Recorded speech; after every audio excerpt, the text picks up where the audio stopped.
여러분 안녕히 주무셨습니까? 우리가 잠든 사이 어떤 일이 있었을까요? 저희 굿모닝 글로벌과 함께 챙겨보시죠. 미국 증시가 지난주 연준이 금리 결정을 한 이후에 강력한 반등 랠리를 보였습니다. 그러던 미국 증시가 지난 밤 사이에는 다시 한번 한 차례 쉬어가는 모습을 보였는데요. 지금 보시는 것처럼 3대 지수 모두 1% 넘는 하락으로 마감이 됐습니다. 자, 이날 시장 하락을 이끌었던 가장 주된 요인은 원유 가격의 재급등이라고 볼 수 있습니다. WTI 가격은 다시 한번 $115를 터치하는 움직임도 나타나기도 했었는데 이날 원유 가격이 다시 한번 오르게 된 이유는 러시아와 카자흐스탄을 잇는 이 원유 수송관이 중단되는 사태가 있었기 때문이었습니다.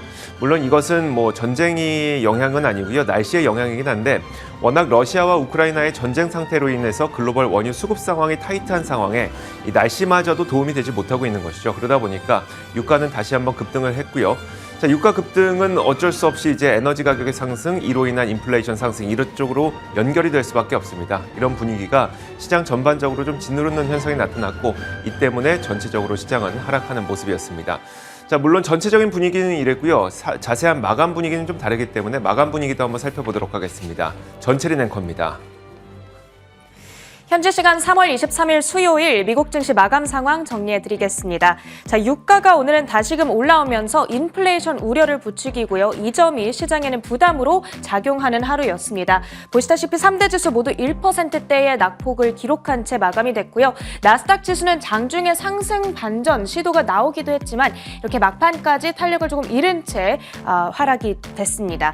자, 그러면은 시장 하락의 주된 원인으로 오늘 꼽히고 있는 유가의 차트부터 확인을 해보도록 하겠습니다. 브렌트유의 일중 차트를 좀 준비해 왔는데요. 장중 5% 넘는 급등을 계속해서 보인 채 움직이고 있습니다. 지금 $120 선 재돌파가 나오고 있는 브렌트유가 되겠습니다. 그렇다면 오늘장에서 유가가 왜 이렇게까지 요동을 치고 있는가? 그 이유에 대한 분석도 필요하겠죠. 사실 새롭게 전해진 소식은 아니고요. 어제 전해졌던 이슈였습니다.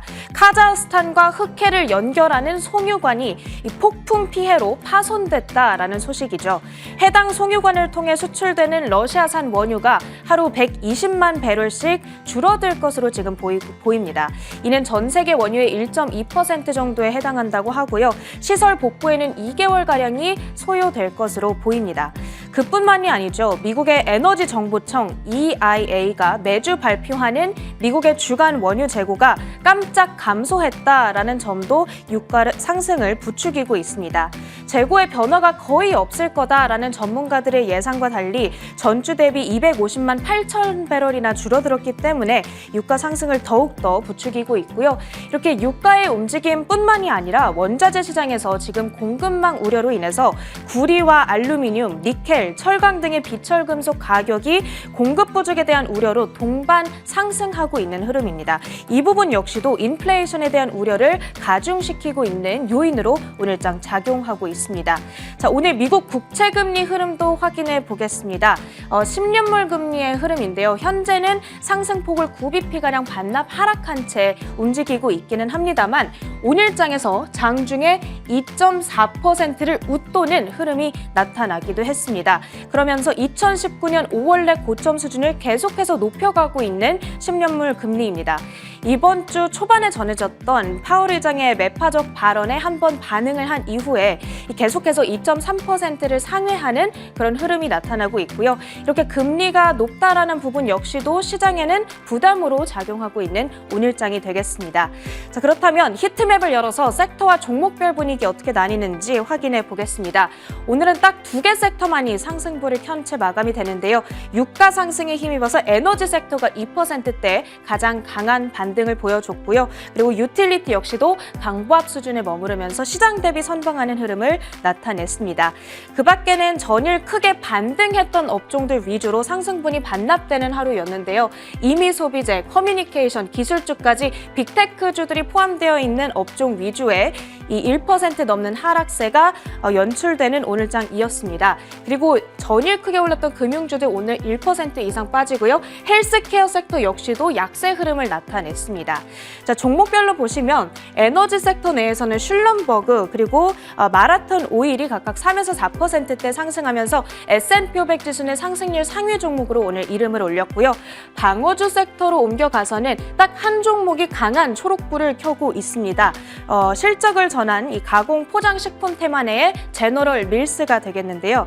예상을 웃도는 분기 실적을 공개했고 연간 가이던스까지 상향시켰다라는 점이 오늘 투심을 자극하면서 2% 정도 상승 마무리를 짓게 됐습니다. 자, 기술주 테마내로 옮겨가 보겠습니다. 소프트웨어 인프라 테마에서 어도비가 오늘 강하게 빠지는 하루입니다. 실적 발표 이후에 역시나 움직이고 있는데 EPS와 매출 모두 견조하게 발표가 됐습니다. 그렇지만 2분기 이익과 매출에 대한 기대치를 낮춰 잡았다라는 부분이 부담으로 작용하고 있습니다. 9% 이상 실명 매물이 강하게 추려들고 있고요. 우크라이나 전쟁으로 인한 매출 타격이 예상된다라는 사측의 평가가 전해지고 있습니다. 기술주도 이렇게 일제히 빠지고 있는 가운데 애플은 그래도 0.8% 버텨줬다라는 흐름 체크가 되고 있고요. 이미 소비자 쪽으로 넘어와서는 테슬라 역시도 0.5% 상승 마무리를 짓습니다. 유가가 뛰어오르자 이제는 소비자들의 관심이 전기차 쪽으로 더 옮겨가지 않겠느냐라는 애널리스트들의 전망이 나오고 있죠. 이런 전망에 힘입어서 테슬라의 주가는 오늘로써 7거래일째 오름세를 계속 이어가고 있고요. 작년 8월 이후로는 최장기간 상승 랠리를 나타내고 있습니다. 자, 그 밖의 특징주들 하나씩 차트를 열어서 확인해 보겠습니다. 첫 번째로 게임스탑입니다. 어제 이 시간에서도 제가 언급을 했던 종목인데요. 오늘 다시 한번 10% 넘는 급등세를 나타냈습니다. CEO인 라이언 코헨이 GME의 주식 10만 주를 추가로 매수했다라는 소식에 좀 탄력을 받아가고 있고요. 이로써 코헨의 총 지분 보유 비중은 11.9%로 늘어나게 됐다라는 소식입니다. 그 다음으로는 산업 sek터 내에서 보잉 확인해 보겠습니다. 보잉의 주가는 오늘 2.6% 하락하면서 전일의 상승분을 대부분 씻어냈습니다. 중국에서 발생한 추락 사고에 대한 조사 결과를 투자자들이 주시하고 있는데요. 기내에 탑재된 2개의 블랙박스 가운데 하나가 발견이 됐고 해당 블랙박스를 통해서 사고의 원인이 밝혀질 수도 있겠다라는 중국 언론 매체의 보도가 현재까지 전해지고 있습니다. 그 다음으로는 대마초 관련주인 틸레이도 확인해 보겠습니다. 대마초 산업 내에서 메이저급 M&A가 2건이나 발생하고 있습니다. 이 소식에 따라서 대마초 관련주들이 동반 상승세를 나타내고 있는데요. 첫 번째로는 크레스코랩이 콜롬비아 케어를 20억 달러에 인수한다라는 소식이고요. 두 번째로는 오로라 캐너비스가 테라파마를 380억 달러에 인수한다라는 소식 함께 들려오고 있습니다. 이 소식에 대마초 관련주 직접적인 연관성은 없어도 0.7% 틸레이가 함께 올라가고 있고요. 또 오로라 캐너비스의 주가 역시도 1%가량 상승 마무리되는 모습 오늘장 확인되고 있습니다. 그 다음으로는 비료 제조 기업인 모자이크 컴퍼니 확인해 보겠습니다. 러시아와 우크라이나 간의 갈등이 교착 상태에 빠지면서 시장에서는 농업 관련주들로 또 관심이 쏠리고 있는 가운데 이 농사의 필수적인 재료가 될 수밖에 없는 비료로도 또 관심이 생기고 있습니다. 미증시에 상장된 대표적인 비료 관련주가 바로 모자이크이기 때문에 오늘 관심을 받아가고요. 3.4%가량 급등 마무리를 짓게 됐습니다. 자, 오늘 전해진 특징주들 모두 확인해봤고요. 마지막으로 금 가격까지 체크를 해보도록 하겠습니다. 유가를 비롯한 각종 원자재 가격이 올라가다 보니까 인플레이션에 대한 우려가 다시 불거지고 그에 따라서 금에 대한 수요도 다시 높아지고 있다라는 분석이 나오고 있는데요.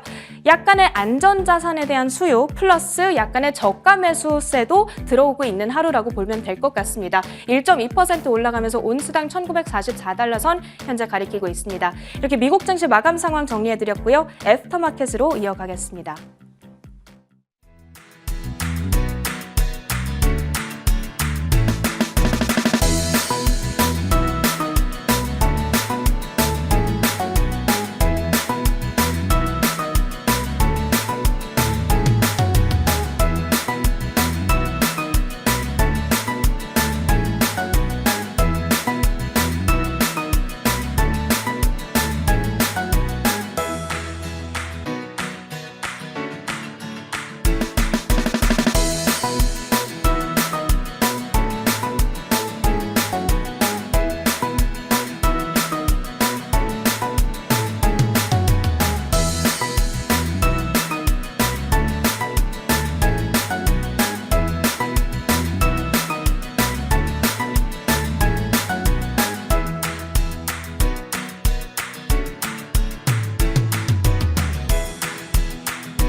지난 밤새 미국 시장에서 어떤 일들이 있었는지 살펴보도록 하겠습니다. 애프터마켓 시간이고요. 신한금융투자 WM 리서치부 최진석 팀장 함께하겠습니다. 어서 오세요. 안녕하십니까? 네, 안녕하세요.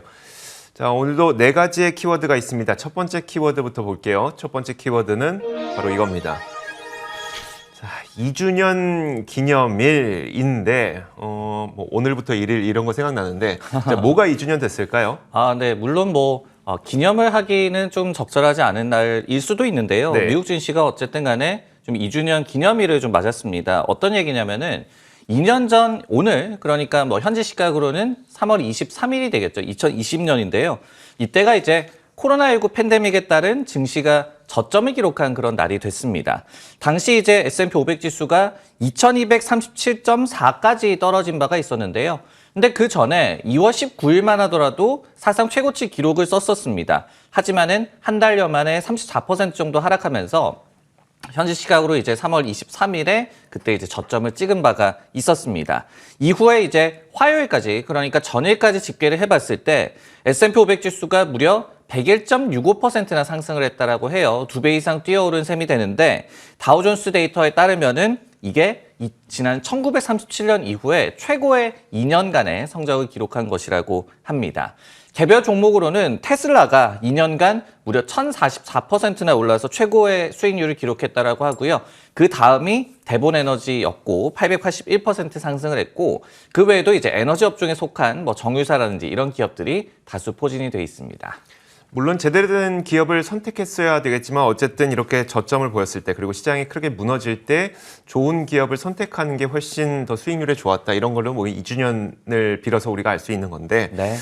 미국 증시도 지금 올해의 하락분의 절반 정도를 회복했잖아요. 그러면 이 상태에서 더 위로 갈 거냐, 아니면 이제 많이 반등했으니까 다시 떨어질 거냐, 미국에 대해서는 어떻게 보이고 있을까요? 네, 작년 말 대비해서 3월 초에 S&P 500 지수가 낙폭을 한 12.5% 정도까지 확대를 했었거든요. 그러면서 이제 조정에 진입을 했었고, 근데 이후에 한 7% 정도 지금 반등을 했습니다. 지수로도 보니까 한 600포인트 정도 빠졌다가 300포인트 정도 회복을 했더라고요. 딱 한 절반 정도를 회복한 그런 연초, 그리고 3월 중반 후반까지의 그런 흐름인데, 향후에 이제 방향성은 경기 침체 공포가 어느 정도 시장을 더욱더 짓누르느냐, 아니면은 실제적인 확률이 높아지느냐, 여기에 좀 달려 있을 것 같습니다. 왜 그러냐면은 이 골드만삭스에 따르더라도 이 지난 1950년 이후에 이 조정 시에 침체가 나왔을 때 평균적으로는 고점 대비해서 24%까지 낙폭이 확대됐다라고 하거든요. 하지만은 조정이 나왔지만은 이게 경기 침체만 아니라고 한다면은 조정 이후에 1년간에 오히려 15% 정도 상승을 했다. 이런 데이터가 나와 있기 때문에 침체만 피해 간다면은 이제 조정이 여기에서 좀 마무리가 될 수가 있겠고, 반면에 침체로 빠진다면은 다시 한번 좀 저점까지 또 뚫고 내려갈 수 있는 그런 여지가 있다라고 생각이 듭니다. 골드만삭스는 참고적으로 침체 확률을 최대 35%까지 지금 보고 있는 상황이죠. 그리고 이제 그렇다 보니까 저희가 최근에 2년물과 10년물 간의 금리 차가 축소되는 것을 굉장히 주시하고 있는 것 같고요. 그게 또 왜 그러냐? 지난 1950년대 이후에 침체 전엔 어김없이 장단기 금리 역전이 나왔었기 때문에 이런 지표를 최근에 시장이 굉장히 주시하고 있는 것 같습니다. 그러니까요. 참 이제 침체에 들어가냐 마냐에 따라서 정말 시장의 방향성은 완전 엇갈리게 될 테다 보니까 지금 단계에서는 뭔가 예측하기 참 쉽지 않은 그런 상태인 것 같습니다. 시장 저희가 계속 주시해 보도록 하겠고요. 자, 이어서 계속해서 두 번째 키워드 보겠습니다. 두 번째 키워드는 바로 이겁니다. 두 번째 키워드, 포스트 페드 랠리라는 키워드인데요. 지난주 연준의 금리 인상 직후 시장은 빠르게 반등했죠. 이것을 저희는 시장에서는 포스트 페드 랠리라고 부릅니다. 그렇다면 그 기간 동안 시장 상승을 주도했던 곳은 어디일까요? 대표적으로 보자면 개인들이 시장의 반등을 주도했다는 그런 분석이 나오고 있습니다. 반다 리서치에서는 미국 주식과 ETF에 대한 개인 투자자의 매수세가 평균 수준인 하루 약 13억 달러까지 회복됐다고 설명했습니다. 그러면서 포스트 페드 랠리의 주역은 개인 투자자들이었던 것으로 분석을 했는데, 많은 대형 투자 기관들이 금리 인상으로 인해서 주식시장이 흔들릴 수 있다고 우려했던 것과 다르게 FOMC 회의 이후에 S&P 500 지수는 단번에 4,200에서 4,500 정도까지 뛰어 올랐습니다. 상당히 시장에서도 해석하기 어려운 현상이 나타나다 보니까 이게 도대체 무슨 일이었었는지 억지로 막 해석하는 그런 해석들이 많이 나왔었죠. 특히 그동안 낙폭이 컸던 성장주들이 급반등하는 흐름이 나타나는데 반다 리서치에서는 개인들의 매수세가 강력했다는 것을 전제로 하면 금리가 오르는데 성장주가 상승하는 이례적인 다이버전스가 설명이 된다 이렇게 분석을 하기도 했습니다.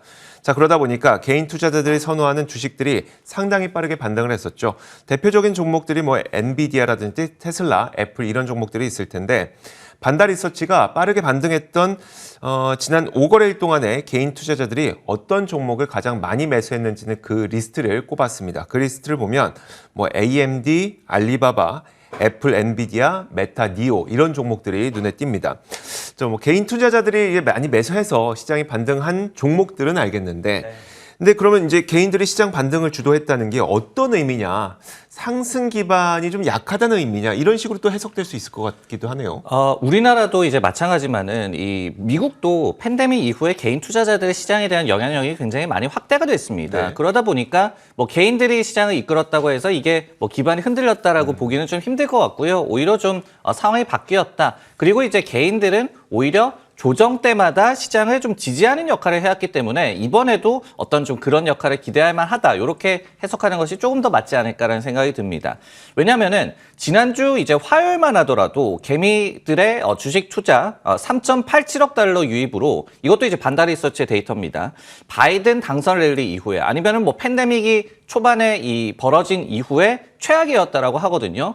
즉 이 최근까지도 조정이 좀 장기간 이어지다 보니까 개인들도 굉장히 이제 피로감이 쌓였다는 얘기죠. 그리고 투자 심리가 악화됐다는 얘기인데 그러면서 찐 바닥을 좀 찾고 있었다는 얘기도 됩니다. 근데 이게 금리 인상 후에 불확실성이 좀 해소가 되고 개인들의 자금이 유입이 됐다. 어떤 바닥을 어느 정도는 그들 사이에서는 확인했다라는 의미로 좀 해석하는 게 맞는 것 같습니다. 그리고 이제 금리 상승에도 불구하고 성장주에 대한 배팅이 늘었다. 이 부분에 대해서 좀 나름대로 해석을 전해드리면요. 국채 금리가 지금 상승하고는 있지만은 이것이 성장 전망이 올라가서라기보다는 통화 긴축에 대한 그런 불안감 그리고 인플레이션에 반영한 그런 움직임이 되겠죠. 그러면서 성장 전망은 오히려 좀 하향되고 있는 그런 추세입니다. 그러면서 할인율 상승은 어느 정도 반영이 됐다라는 인식이 시장에서 있는 것 같고요. 여기에 성장이 둔화된다? 그러면은 성장이 더 귀해지는 환경에서 그나마 성장이 기대가 되는 성장주를 또 찾는다. 또 이런 아이러니하게 들릴 수는 있겠지만은 그러니까요. 이런 움직임도 이제 개인 투자자들이 성장주에 배팅을 하는 그런 이유 중에 하나지 않을까라는 생각이 듭니다. 자, 이렇게 정말 말씀하셨던 것처럼 아이러니한 해석이 나올 정도로 지금 시장의 상승에 대해서 진짜 많은 월가의 투자자들도 그렇고 전문 투자자들도 그렇고 도대체 어떻게 상승하고 있는 것인지에 대한 분석이 여러 군데서 좀 나오고 있습니다. 자, 이어서 다음 키워드 한번 볼게요. 다음 키워드는 바로 이겁니다. 롤러코스터라는 키워드인데 자동차 그림도 있고요. 어떤 얘기일까요? 네, 이날 이제 중국의 전기차 업체죠. 니오의 주가가 롤러코스터를 굉장히 많이 탔거든요. 장중에 이제 최고점에서는 한 4% 정도 상승을 한 구간도 있었고, 그리고 장중에 또 최저점일 때는 4% 정도 전일 대비해서 하락한 구간도 있었습니다. 결국은 이제 강보합권으로 마감을 했는데 니오 같은 경우에는 이제 3월 24일에 이 미국 시간으로 이 실적을 장 마감 이후에 발표할 예정입니다. 그래서 이를 두고 투자정보 웹사이트 무틀리풀에서는 주가가 롤러코스터를 탄 것이 결국은 실적에 대한 낙관론과 비관론이 팽팽하게 맞서고 있음을 의미한다라고 해석을 했습니다. 즉, 공급망 차질 문제도 있겠고, 그리고 원재료가 상승, 이런 악재를 겪고 있음과 더불어서 영업 활동이 좀 개선되고 있다. 이런 부분에 있어서 시장이 좀 이견을 보이고 있다는 뜻으로 해석할 수가 있을 것 같은데, 비관론에 대해서 좀 더 자세하게 좀 들여다보자면은 최근 몇 달간의 니오가 생산량을 좀 증대하려는 그런 무브가 좀 미미했습니다. 이를 두고 물론 이제 럭셔리 ET7 세단 그러니까 신차죠. 이를 좀 준비하느라고 준비 과정이다 이런 얘기도 있었지만은 반면에 공급망 차질을 겪고 있고 그리고 칩 부족의 영향을 여전히 좀 시달리고 있다 이런 해석이 있었고요. 반면에 이제 낙관론 쪽을 좀 더 들여다보면은 주초에 도이체방크가 현재 10,000대 정도 월 생산을 하고 있는데 이게 연말이 되면은 월 2.5만 대 정도 생산할 것으로 생산량이 굉장히 늘어날 것으로 예상을 하고 있습니다. 그러면서 캐파 증설이 긍정적이다라고 얘기를 하면서 목표 주가 $50, 현재 대비해서 100% 이상의 업사이드를 점쳤거든요.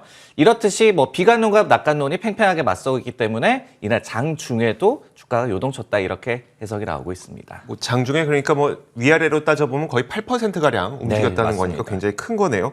뭐 최근 저점에서 니오가 회복하긴 했습니다만 여전히 좀 미국 시장에서는 부진한 상태고 반면에 홍콩에 상장된 주식은 또 순항하고 있어서 이건 어떤 차이가 나고 있는 걸까요? 네, 뭐 니오가 미국계 증시 상장된 그 ADR 같은 네네. 경우에도 뭐 저점 대비해서는 많이 올랐습니다. 하지만은 뭐 이날 같은 경우만 보더라도 전일에 홍콩 증시에서 5% 넘게 올랐는데 결국 이제 강보합권으로 마감이 됐다. 상대적으로 봤을 때는 홍콩이 좀 더 순항하고 있다라고 보여지죠.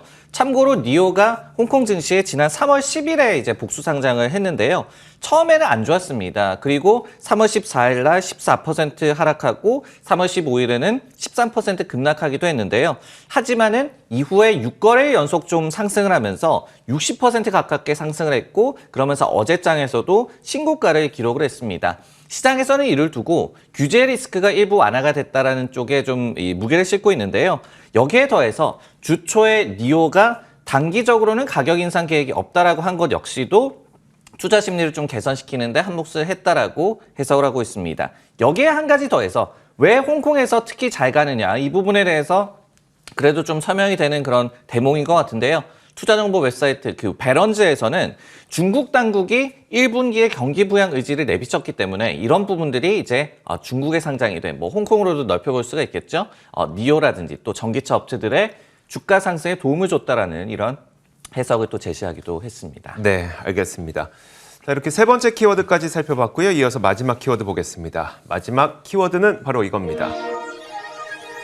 자, 1조 달러의 꿈. 사실 이 내용은 어제 오전부터 뭐 많은 분들이 계속 보셨겠지만 엔비디아에서 이제 본인들의 침투 가능 시장을 1조 달러로 굉장히 높은 이상을 제시했습니다. 그 내용을 한번 보도록 하죠.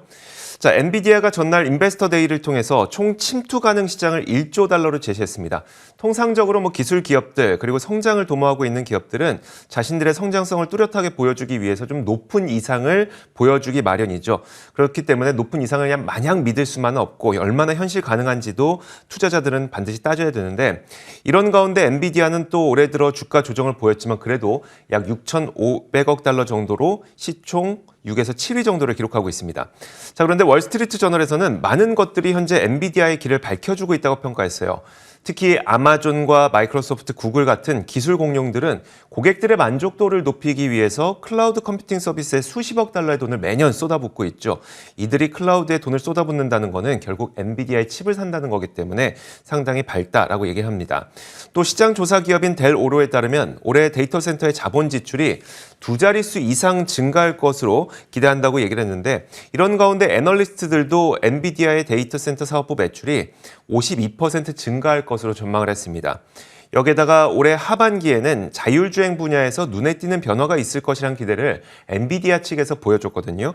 아직은 자율주행 분야가 전체 매출에서 약 한 자릿수 정도밖에 차지를 안 하고 있습니다. 아직 매출이 많지 않은 자율주행 분야에서 성공적인 성장의 모습이 나타나게 된다면 이 역시 매출 성장률에 상당한 영향력을 미치게 될 것으로 보입니다.